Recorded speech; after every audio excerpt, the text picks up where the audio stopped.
ao Círculo de Cipião pelo convite, a Cristiana que me assessorou também nos detalhes, muito obrigada. E assim, como a professora Beatriz falou, a minha pesquisa é sobre o retorno das ex-colônias, dos portugueses das ex-colônias a Portugal. Hoje eu vou apresentar uma pequena parte da minha pesquisa, que eu comecei mesmo a ter contato com essa pesquisa agora, esse ano, aqui.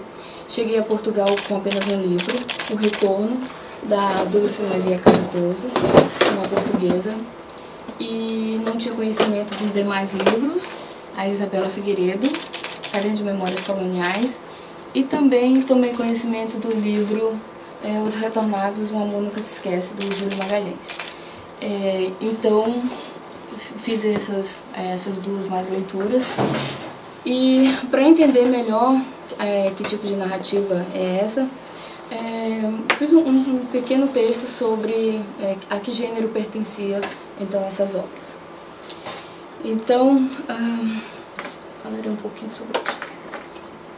Bom, ultimamente, né, nesse século XX, XXI, os romances eles têm essa característica desse tom autobiográfico, né? Tem aparecido muito isso. Em se tratando então dessa narrativa do retorno, me deu um certo calor. Em se tratando dessa narrativa do retorno, se percebe muito mais essa característica autobiográfica, embora eu tenha percebido nas conversas com os autores que eu tive, que eu entrevistei eles não gostam muito de que nós acadêmicos façamos esse tipo de pesquisa buscando o cunho autobiográfico em suas obras. No entanto, a obra está no mundo, é nossa e não mais deles, né? Então, vamos à pesquisa. Então, lendo aqui um texto aqui na Biblioteca Nossa de Letras, em que o autor nos diz o seguinte: mesmo quando esses autores não querem que essa leitura seja autobiográfica, quando a gente lê, a gente encontra os rastros, né? Então, assim, por mais que eles mudem de perspectiva, não é em primeira pessoa, é em terceira pessoa, mas se tu fores procurar, como por exemplo, ele dá o exemplo do O Caranguejo, de 1972, do Todt, o primeiro nome me foge, em que há vários pseudônimos, mas se você for lendo, você encontra, é todo autobiográfico, você encontra tudo ali, só que escondido, né?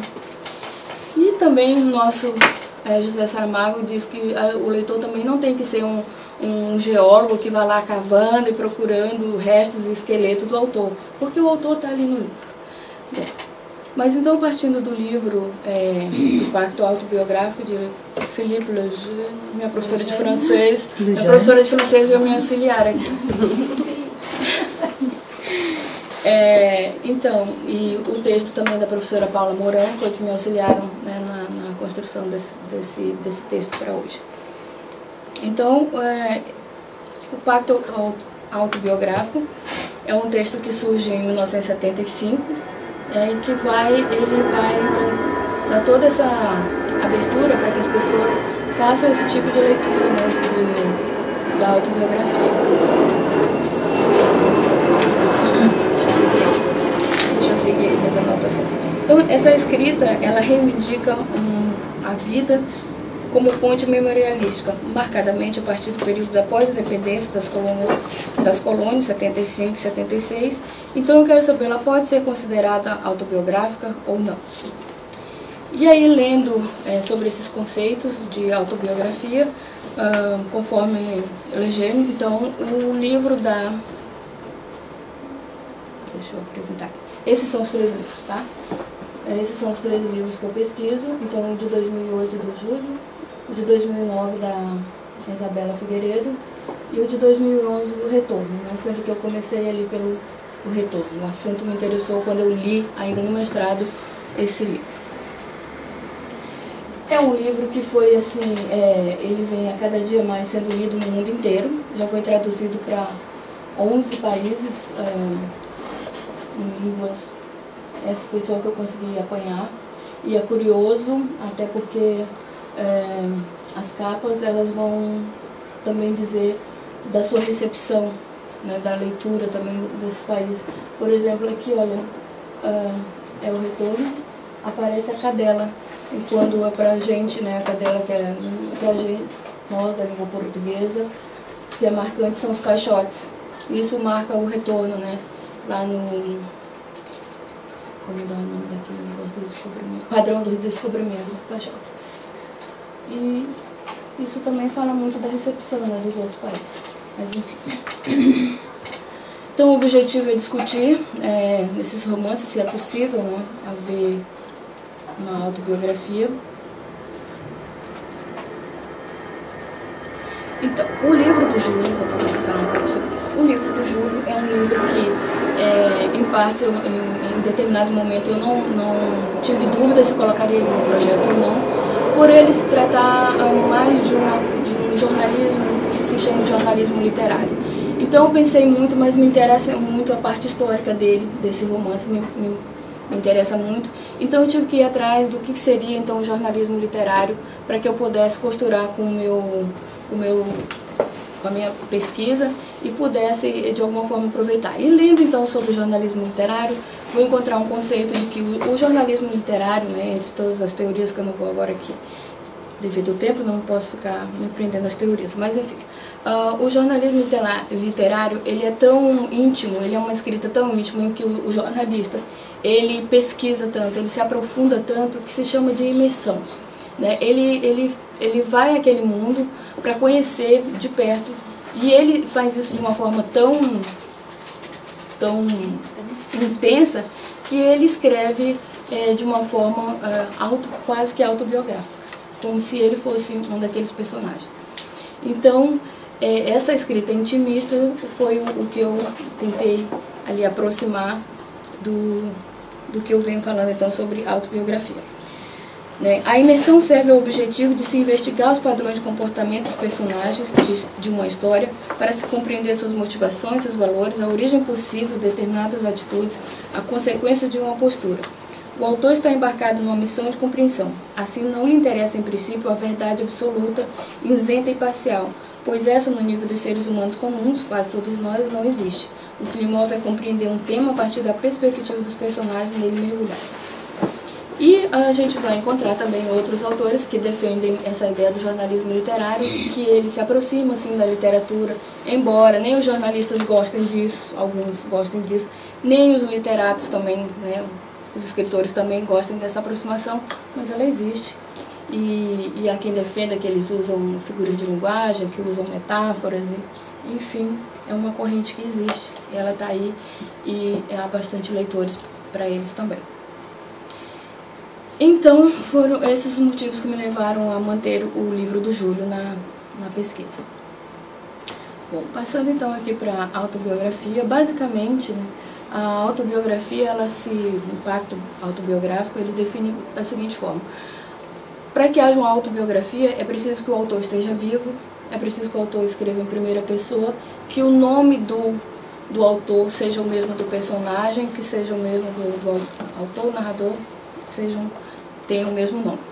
Bom, o mesmo Lejeune fala que quando ele criou essa teoria, quando ele escreveu a primeira vez, ele era muito imaturo, né? E ele colocou essa ideia no mundo e as pessoas, cada um fez sua interpretação de uma forma ou de outra, de forma que ele, ao longo dos anos, também foi reescrevendo a sua autobiografia e também fazendo novas formulações sobre essa teoria. E aí, ele, né, é criticado por alguns, e existe um senhor que se chama Serge Dobrovsky, que em 1977, então, escreve uma carta para o Lejeune e diz, olha, eu vou colocar assim, bem simples, olha, o senhor escreveu uma teoria assim, e o senhor deixou muitas casas vazias. E esse Dobrovsky vai lá e então tenta preencher essas casas vazias, vai questionar a teoria dele, etc e tal, e ele vai a partir disso também reescrevendo, tanto é que ele reescreve esse texto acho 3 vezes, né? Mas de qualquer forma é um texto muito respeitado, muito lido pelos acadêmicos e muito citado nos trabalhos, né? Ele ainda é assim, referência para os nossos trabalhos.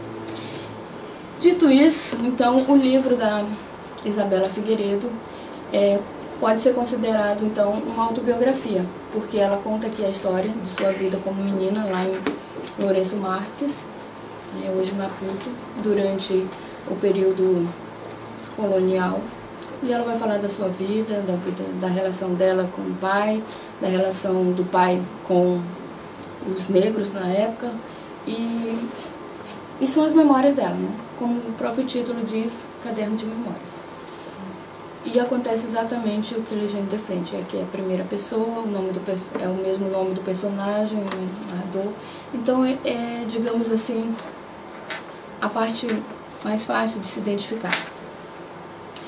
E aí também, né, ele vai dizer assim, que a promessa de dizer a verdade, a distinção entre verdade e mentira, constitui a base de todas as relações sociais. Certamente é impossível atingir a verdade, em particular a verdade de uma vida humana, mas o desejo de alcançá-la define o campo discursivo.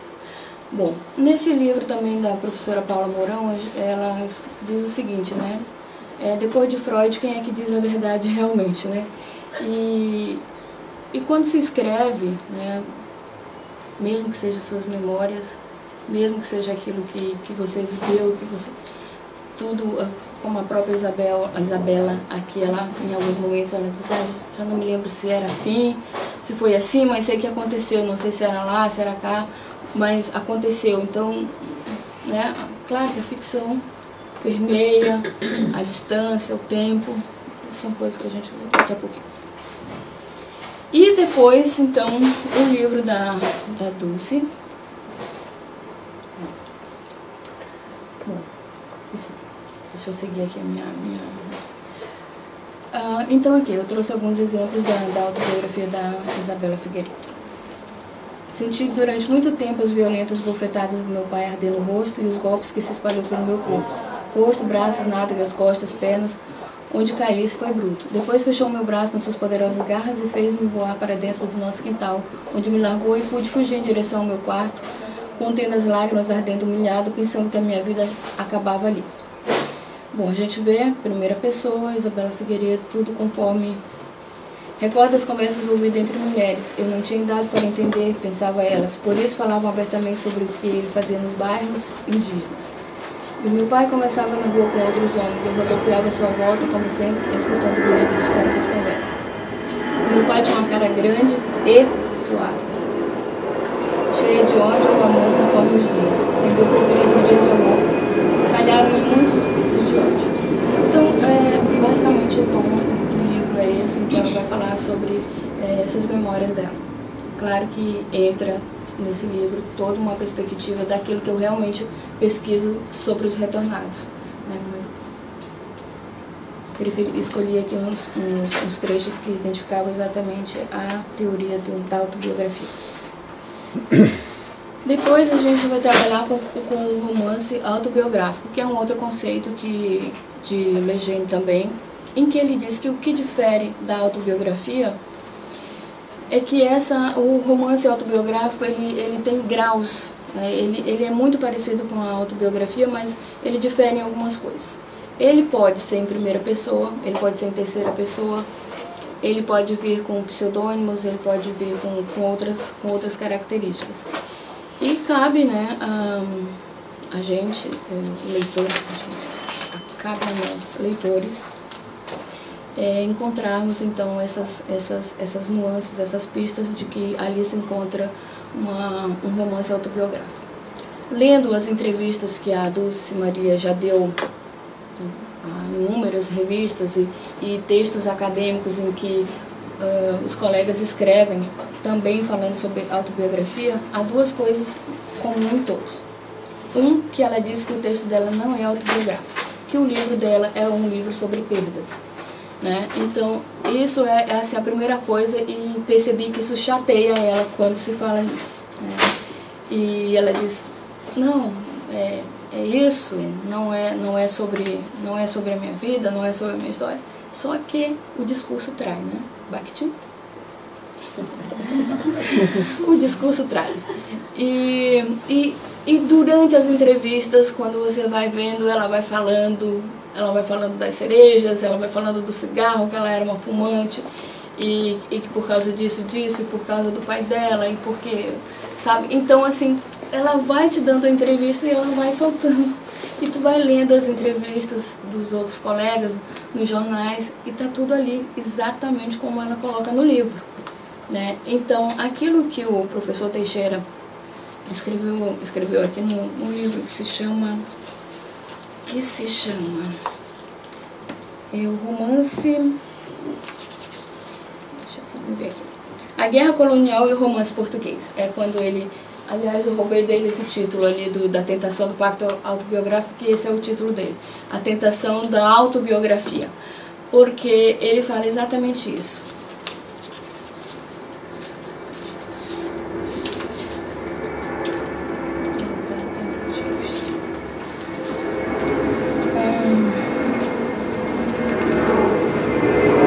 O tropismo autobiográfico é tão poderoso que mesmo quando os autores propositadamente se afastam da busca de sua identidade ou da volição de se criarem essa própria, não conseguem evitar esse resíduo vivencial, mesmo quando derrubam todos os protocolos de identificação referencial. Sempre surge alguma matéria do seu lastro existencial. Então, é exatamente isso que eu encontro no livro da Dulce. E observando todas as reportagens que eu li sobre ela e todas as entrevistas que ela deu, inclusive de entrevistas que ela disse que eu lesse, né, sobre ela, e está tudo lá, exatamente como está no livro também. As palavras, mudou o nome do personagem, mudou, então são os graus de que o legenda vai falar.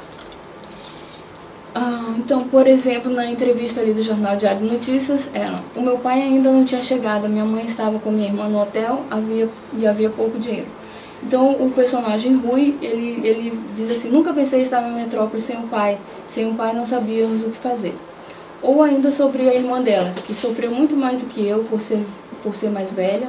Só quando publiquei o livro é que as pessoas que trabalham com ela há mais de 30 anos souberam que é retornada. Nunca disse.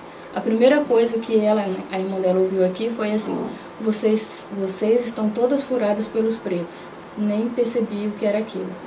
E o Rui vai narrar o seguinte, né, que a irmã dele, ela não andava com as outras retornadas, porque os meninos aqui falavam exatamente isso. Vocês ficaram à janela a fazer manguitos e gestos como se apalpassem a Ruth outra vez. Gostasse ou não gostasse, o machimbombo já estava a andar e os covardes de merdas na janela aberta. As retornadas vieram todas furadas pelos pretos. Então, claro que ela vai usar a experiência dela, daquelas coisas todas, né, que ela ouviu, diferentemente do Júlio, que diz ali no início do livro dele, que ele diz assim: eu tinha 11 anos, não me lembro nada daquilo que aconteceu, fui pesquisar para escrever meu livro. Já a Dulce diz assim, ela veio com 9 anos, ela disse: não vou esquecer nada disso, porque um dia eu vou contar essa história. Então, assim, você vê até o próprio ponto de vista de cada um é bem claro, bem... E ainda aqui, numa outra entrevista no Diário de Notícias, que a autora declara: a minha irmã, 5 anos mais velha, dizia que era uma coisa pequenina, redonda, muito docinha, e nos casamentos batizados, quando queriam ser finos, arranjavam as cerejas. Chegavam lá todas mirradas, mas as pessoas olhavam para aquilo com um ar de maravilhamento. E aí vem uma parte do livro. Quando abriram a encomenda da metrópole, a minha irmã e eu vimos cerejas pela primeira vez. Tinham chegado velhas e mirradas dentro de uma caixa com fundo de palhinha. A mãe comeu as cerejas com tanto prazer que minha irmã e eu ficamos convencidos que as cerejas eram as frutas mais deliciosas do mundo. Não há nada tão bom como as cerejas, repetia a mãe. Mas não tinha razão, não deve haver nada tão deliciosamente mal saboroso como as cerejas. E esses foram só 2 exemplos, mas assim, tem outros exemplos disso. Por exemplo, da mãe que tem uma doença mental, não é bem explicada ali no livro, e que também, numa outra entrevista, a Dulce também fala que na família dela também tem um caso assim, tal, e ela explica. E também ela vai falar do caso da relação dela com Deus, que é exatamente na entrevista, que eu até li, exatamente a relação em que o Rui, aquele adolescente que narra o livro, tem essa relação com Deus. É também a mesma relação que a pessoa Dulce tem com Deus, né? São assim as mesmas palavras, são vários fragmentos de jornais. Bom. E agora? Escreve. E agora abre.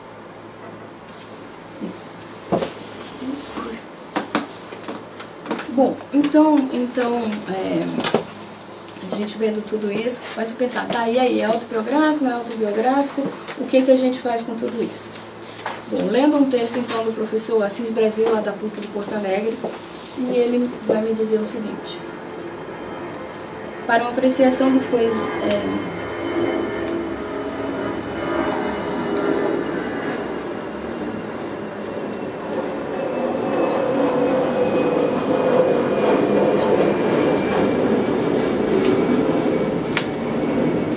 o professor Antônio Assis Brasil, ele vai dizer que o leitor realmente ele não deve se preocupar se o texto é autobiográfico, não é autobiográfico.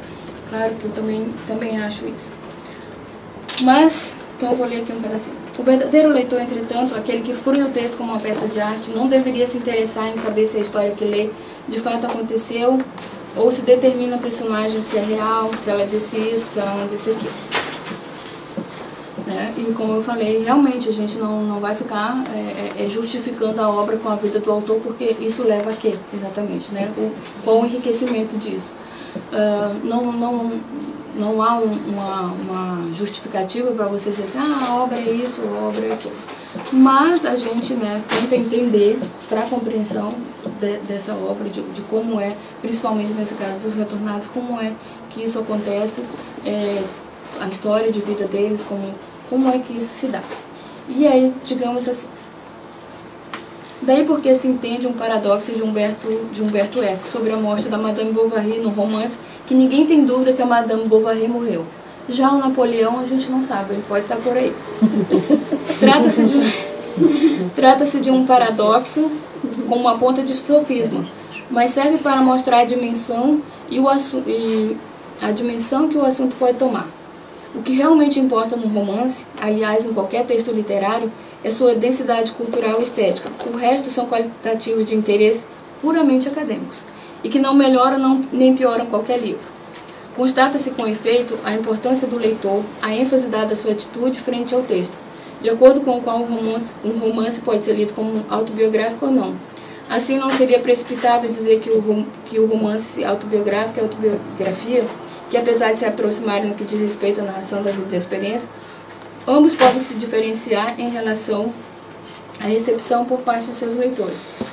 Porque, digamos assim, eu estou fazendo uma pesquisa e fico preso nessas coisas que realmente, o que realmente interessa ao texto literário. E um leitor que nem está fazendo pesquisa, isso para ele pouco vai importar. Ele vai ler esse livro, vai ler aquele livro. Realmente, nesse caso, é só uma curiosidade acadêmica. Foi só um pedacinho assim do que eu pensei sobre gênero. Obrigada.